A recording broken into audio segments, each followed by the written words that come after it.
Inspigo. Inspiration on the go. Hai Inspigoers, selamat datang di Supercharging Future Talent. Saya Tio Guritno, CEO Inspigo, bakal nemenin kamu semua ngobrol soal berbagai tren yang lagi nge-shape dunia kerja sekarang. Mulai dari teknologi, bisnis, perkembangan SDM, sampai skill-skill yang bakal bikin kita tetap relevan di era yang terus berubah. Tentu saja saya nggak bakal sendirian nih ya, karena setiap episodenya bakal ngajak teman-teman expert yang punya insight menarik buat diskusi bareng. Kali ini kita bakal bahas masa depan dunia kerja yang makin erat dengan AI dan inovasi teknologi. Banyak yang bilang AI itu bakal mengambil alih kerjaan manusia. Kalau semuanya makin otomatis, masih ada nggak sih ruang buat sentuhan-sentuhan manusia, khususnya di dunia HR? Apakah tenaga kerja masa depan bakal jadi super workers yang bisa adaptasi dengan AI? Atau justru sebaliknya cuma bisa jadi bagian kecil dari otomisasi?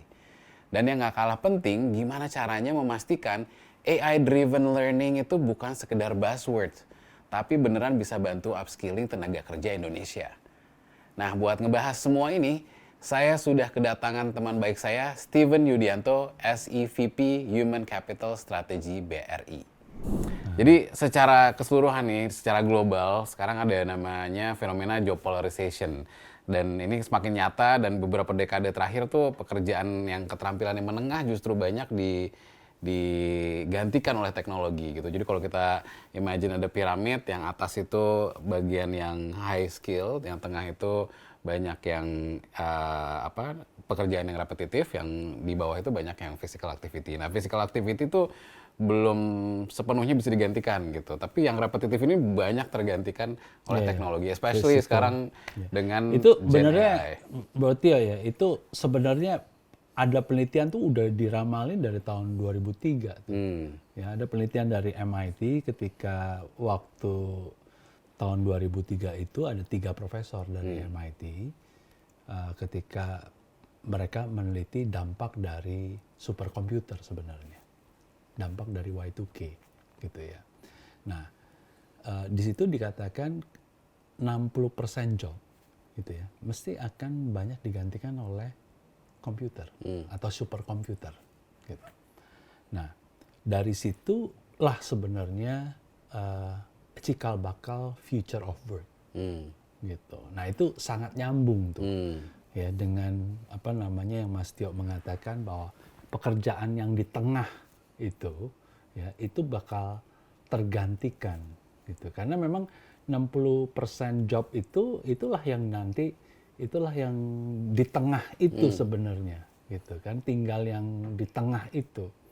Nah, cuman memang sekarang yang jadi tantangan menurut gua ya, itu kita ini selalu melihatnya itu bahwa ini kan bakal tergantikan. Padahal AI ini sendiri, ini juga bakal menciptakan banyak pekerjaan baru loh.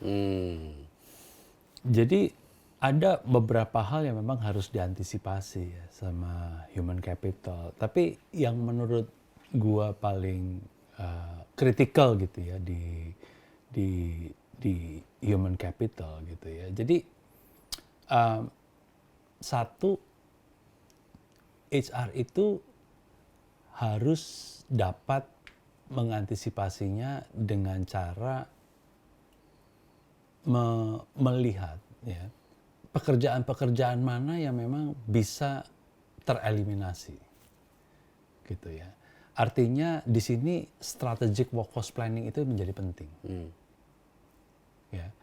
Karena saat ini ya kita sudah tidak bisa lagi dengan cepat menentukan misalnya ketika misalnya pertumbuhan bisnis gitu ya tiba-tiba meningkat, lalu tiba-tiba kita meminta tambahan pekerjaan ya, misalnya growth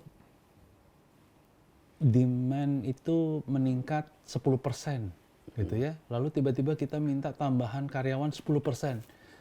Itu nggak serta-merta demikian gitu loh.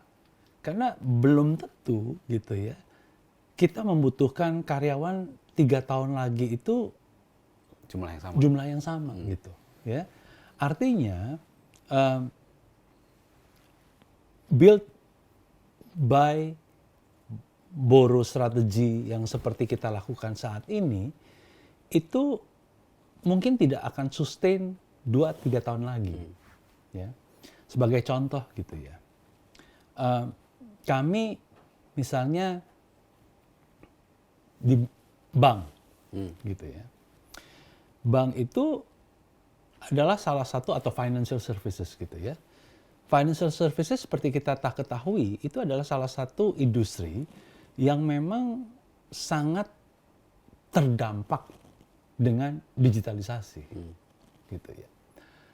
Kita nggak akan bisa mengatakan bahwa ini kedepannya dengan pertumbuhan bisnis kita harus bisa menambah cabang, kan nggak mungkin, karena kita tahu ya. Sekarang saja gitu ya, digitalisasi perbankan ini sangat cepat gitu. Kita nggak mungkin lagi menambah cabang dengan menambah gedung. Kenapa?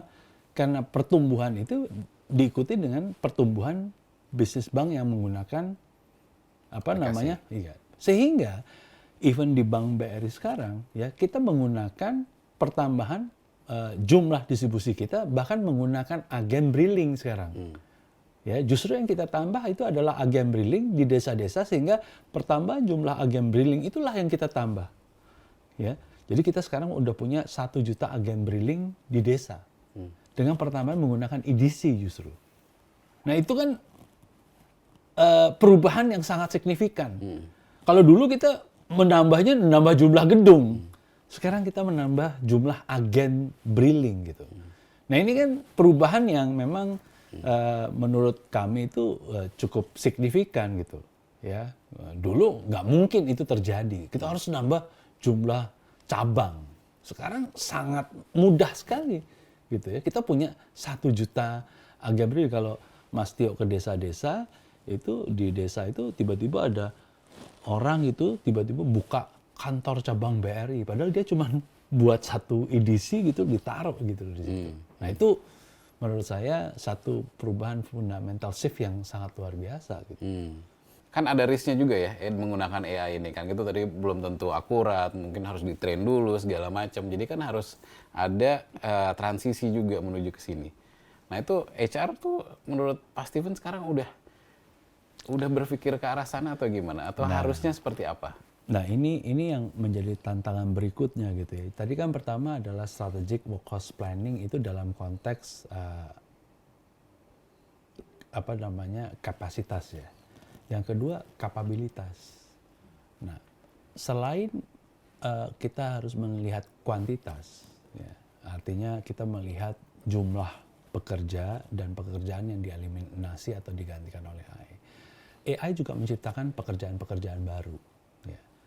Jadi seperti yang tadi saya sampaikan, banyak sekali pekerjaan-pekerjaan yang memang tercipta oleh adanya AI ini. Contoh, ya, kita nggak pernah mengira dengan adanya AI ini tercipta satu pekerjaan misalnya, ya, bias detector. Ya. Ya, bias detector ini dibutuhkan karena AI ini nggak selalu sempurna. Gitu ya. Dibutuhkan adanya bias detector untuk melihat ya tren bias yang tercipta karena adanya AI tadi, atau human machine team working gitu ya. Jadi harmonizer gitu ya. Nah, itu kan sesuatu yang mungkin baru tercipta gitu ya. Atau human machine demand planner gitu, yang memang menciptakan bagaimana dia mengkombinasikan itu gitu kan. Itu dulu nggak pernah kepikiran gitu.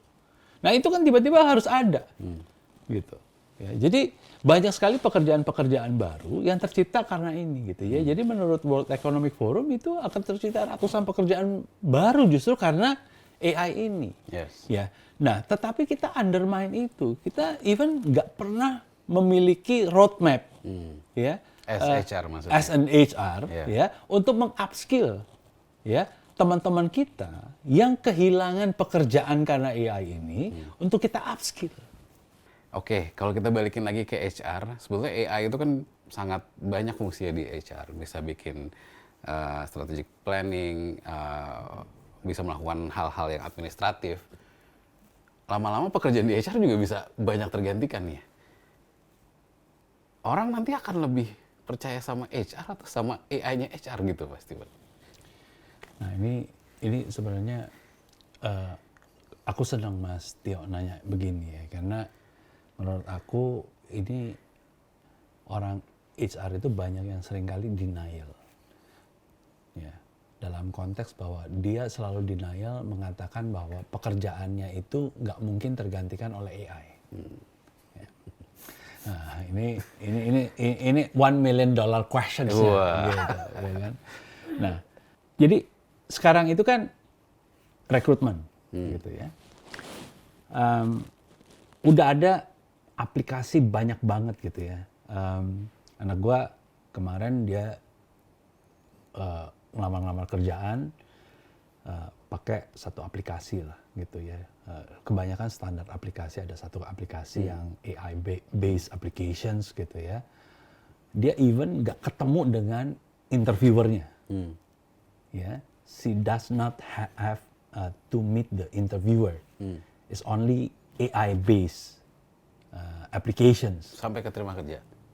Sampai keterima kerjaan, sampai maksudnya getting over itu nggak gitu. Ketemu orang. Ya, cuma pada saat over gitu kan. Yang kasih over AI. Iya. Ya kan?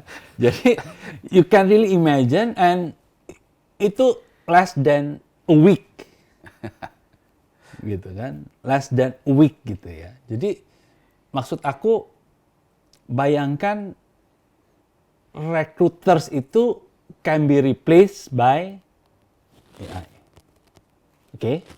Jadi ngatur jadwal interview gitu ya, segala macam. Even offernya itu kan udah automatically, ya kan? Oke, satu. Yang kedua, lo sekarang kan di learning space.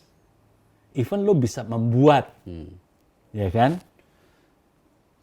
Learning itu digantikan sama AI. Oke? Performance management. Ya. Review itu sekarang bisa digantikan oleh AI. Compensation benefit easily Sangat bisa. ya, can be replaced by AI. Gue kemarin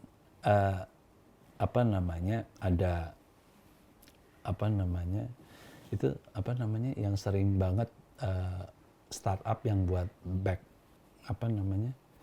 funding itu visi gitu ya. Itu ada satu visi baru ngebuatin, dia punya startup itu dia bisa buat ya company policies ya yang bisa menyesuaikan peraturan di berbagai country. Jadi kalau gua mau buka company di berbagai country, based on country regulations itu udah automatically. Regulation culture segala macam. Culture itu dia udah langsung bisa saya. Misalnya gua dari Indonesia nih, gua mau buka di Cina. Dia udah langsung bisa translate sesuai dengan regulations di Cina, peraturan perusahaannya, klik di situ. Ya, make sense ya. Ya kan? Jadi gue nggak butuh orang industrial relation yang jago di sana, karena udah langsung. It's all pattern based. Yes. Dan dia juga bisa buat ya chatbot kalau misalnya ada kasus industrial yang disesuaikan di sana. Jadi gue nggak harus problem punya solve. Ya. Jadi gue nggak harus punya industrial relations yang bagus di sana. Selesai. Dan gue butuh HR apa enggak? That's my questions. Inspigo, inspiration on the go.